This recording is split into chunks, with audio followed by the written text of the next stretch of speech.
Napansin niyo ba ang pagbabago sa figure ni Survivor castaway and former beauty queen nowadays?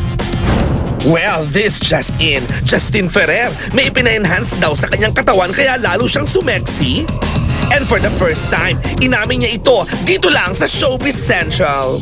Oo, nagpa-enhance ako ng behind kasi parang yun na lang yung huling parang pangarap ko na magko-complete sa katawan ko. Kasi medyo hindi ako satisfied dun sa normal kong behind.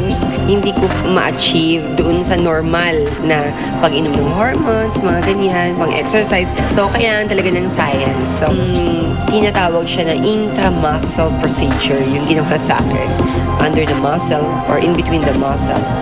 Para naman protected din yung implants na hindi siya mabubutas kaagad or something. Kahit isa siyang salamat po, Doc Beauty, proud naman si Justine sa naging resulta dahil mas gumanda raw ang kanyang booty.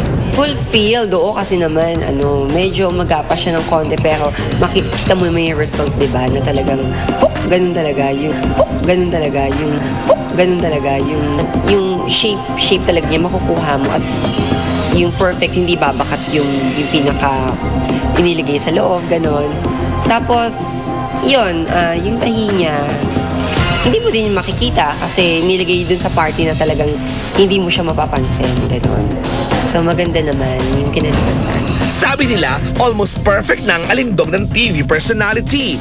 But no! Plano niya pa rin daw itong sundan ng isa pang operasyon sa kanyang mukha? How true! Ang iniisip ko lang naman, pero marami nang nag-comment, na okay na, tama na. Siguro, hanggang katawan na lang talaga yung pinagawa ko sa face siguro. Ito na, ay wag mo lang hangadin yung perfection kasi baka nga naman, mukha yan, yung hinaharap mo sa tao kapag nagkamali, hindi mo na yan mababago, hindi mo na mababalik sa dati. Wow, dahan-dahan lang, Justine, ang pagpapalagay ng balakad, baka magbuka kang bubuyogs. Okay. Samantala mga kapuso, at tutukan po ninyo ang mga susunod natin na mga update sa laban ni Manny Pacquiao. Dito lamang po yan sa GMA, ha? At maraming usap-usapan na maaaring ito na po ang kanyang huling laban.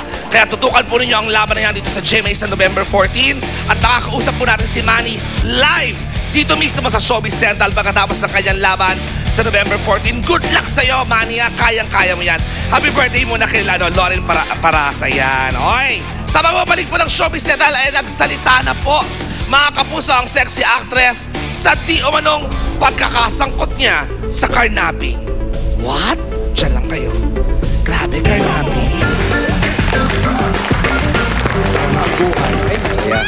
Pero kung minsan, sinusubok ng mga alitan at bangayan. Talagang yung dugo ko, parang mula sa kuko ko, umakyat hanggang sa dulo ng buhok ko. Gusto mo magsulian na tayo ng kandila eh. At hindi lahat ay madaling limutin na lang sa alaala.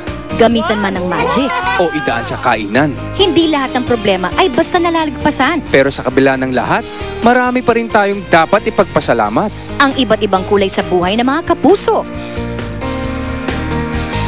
Ngayong linggo na yan sa Love ni Mr. Love ni Mrs. Lunes hanggang Biyernes, 10:30 ng umaga.